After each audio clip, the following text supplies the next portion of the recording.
again. In paper, because otherwise it would be. Paper's just like a broad sweeps thing, like if any surprises. I mean, there's a few coach names I recognise, but not very many. And obviously they're all fresh teams, so we don't really have anything to go on in paper. And I don't even understand Kislev yet, so. Oh, they're frogs, right? You know.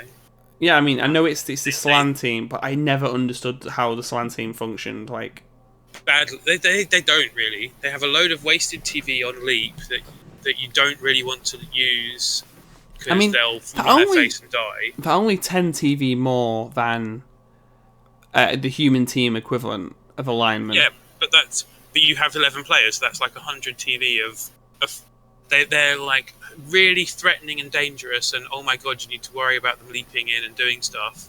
If they actually start leaping in and doing stuff, they generally fail.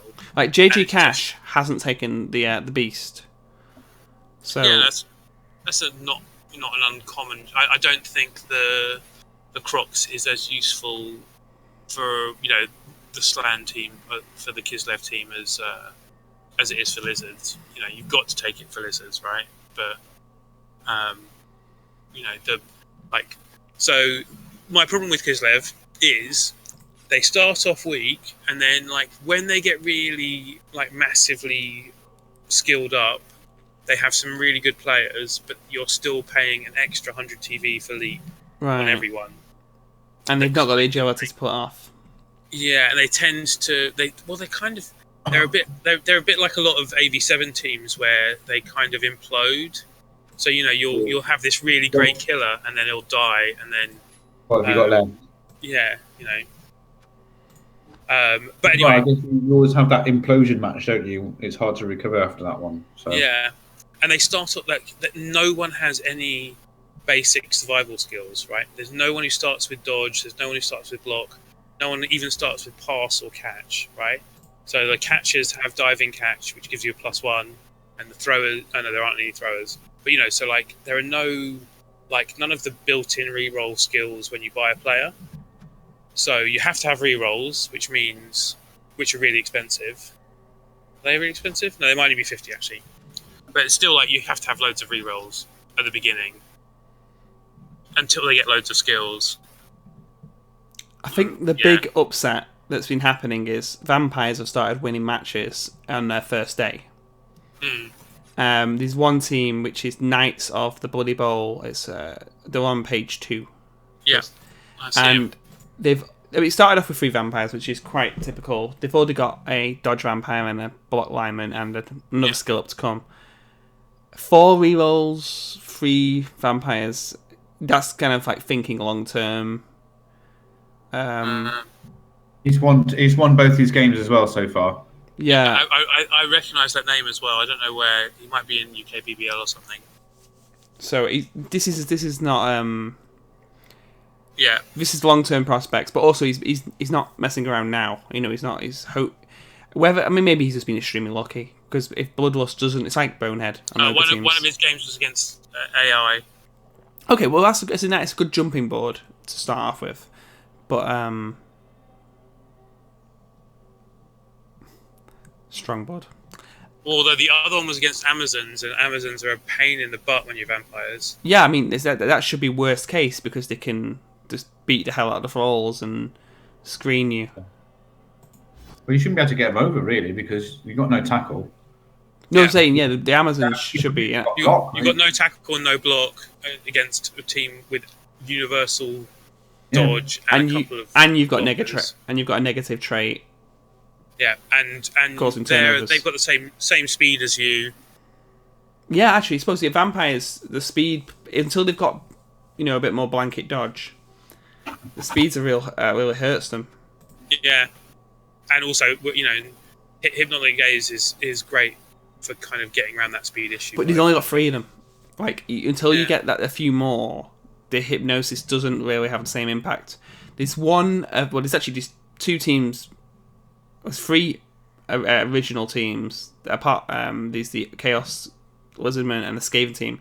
The Skaven team already has a decent amount of team value. Again, no big guy, but there's 3 skill ups already.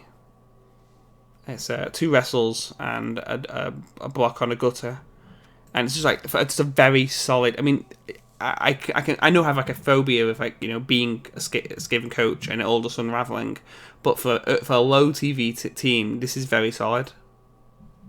Yeah, I mean that's where Skaven like are the most fun is when you can like run around and just get past everyone without every team having loads of tackle. Yeah, 3 rerolls, no doctor, so they just they can handle the ball, they can do the dump offs, they can do not pass, they can hand off. Sorry, is that someone who has no interest in apothecary? He's got the money for the apothecary. Has he just not got around to buying it yet?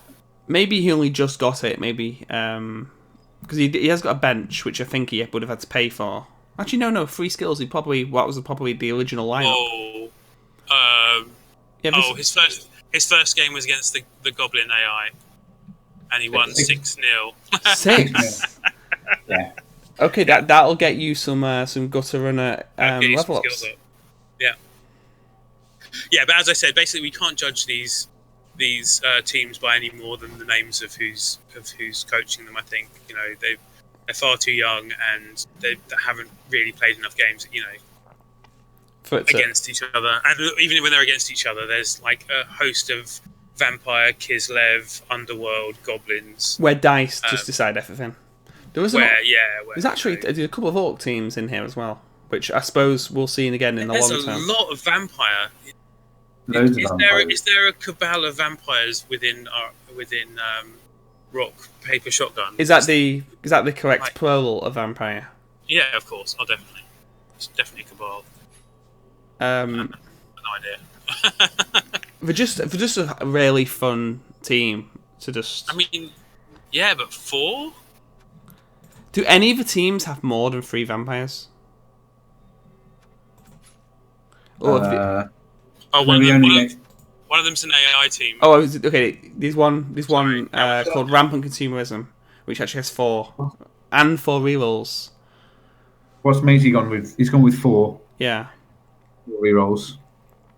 So yeah, to me, vampires are about before the skills show up. It's about that stacking the 5 blitzes up, the 6 blitzes up. When you get like hypnosis, blitz the ball carrier, because that's the only thing you can rely on.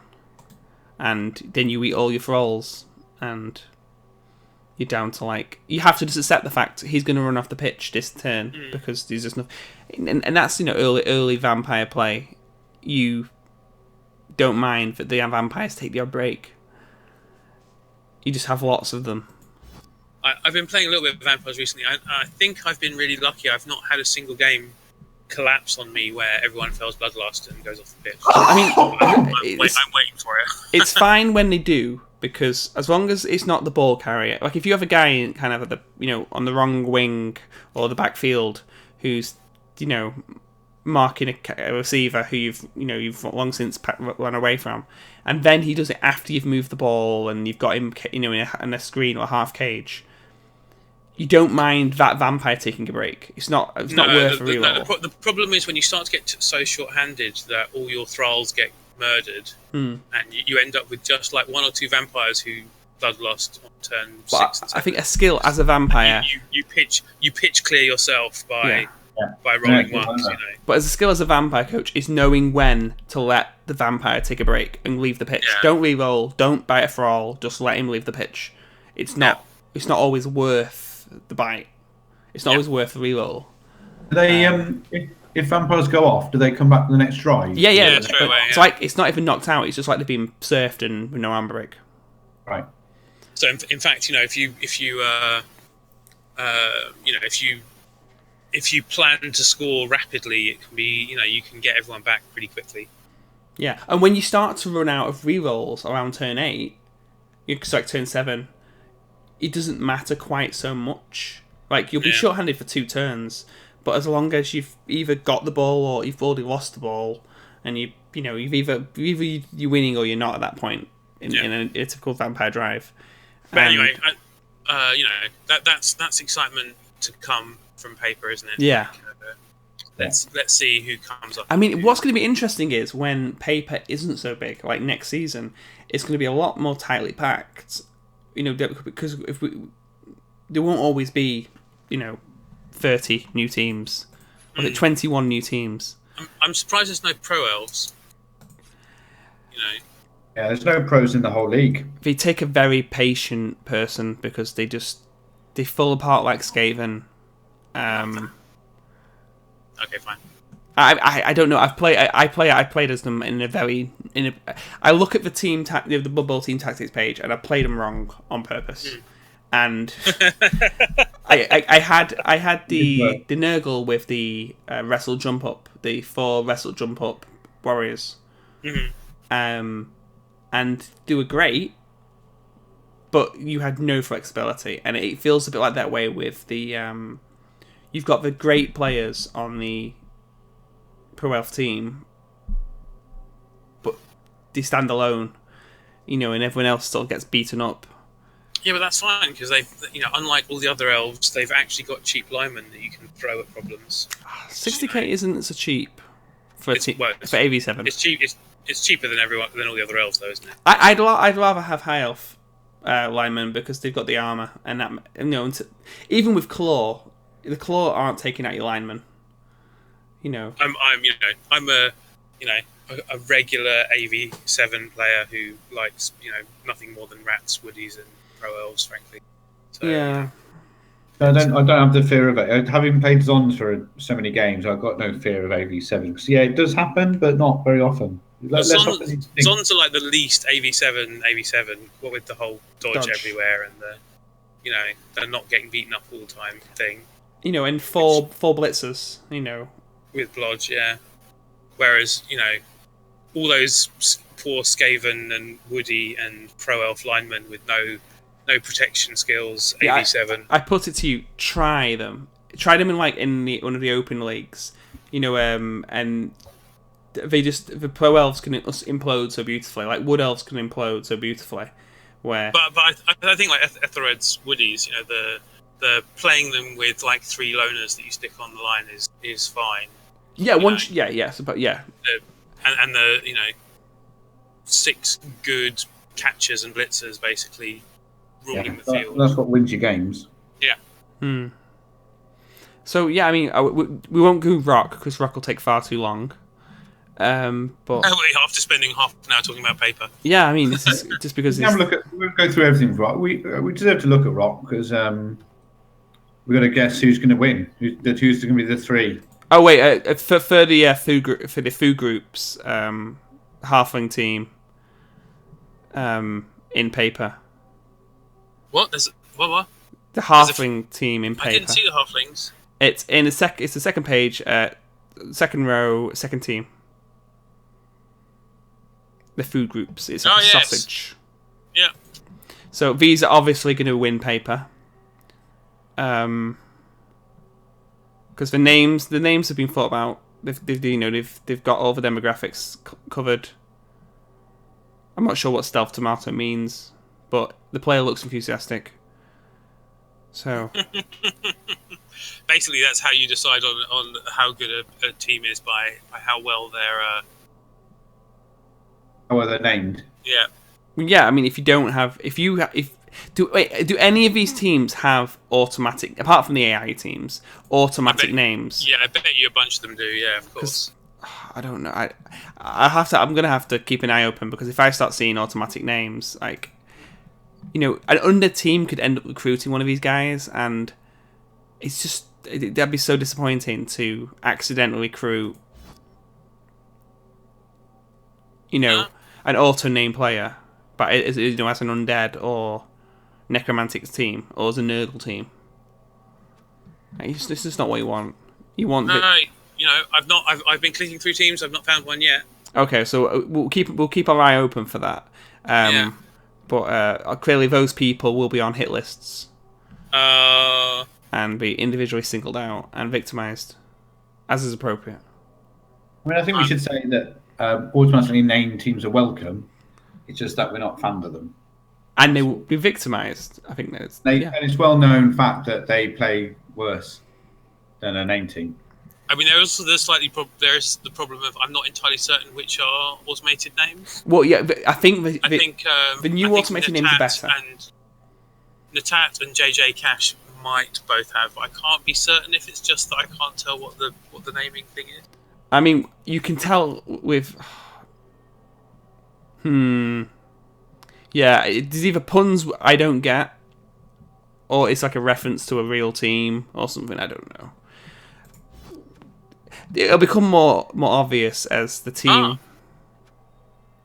Underworld Overground, Womble team. I've missed that one. As someone who lives in Wimbledon, I salute you. Wandering Free. Yeah. Okay, I'm going to hit pause on this one, and if people have any sanity left, we will step towards rock. Okay, go on then. Okay. Were you hoping to go to bed at some point?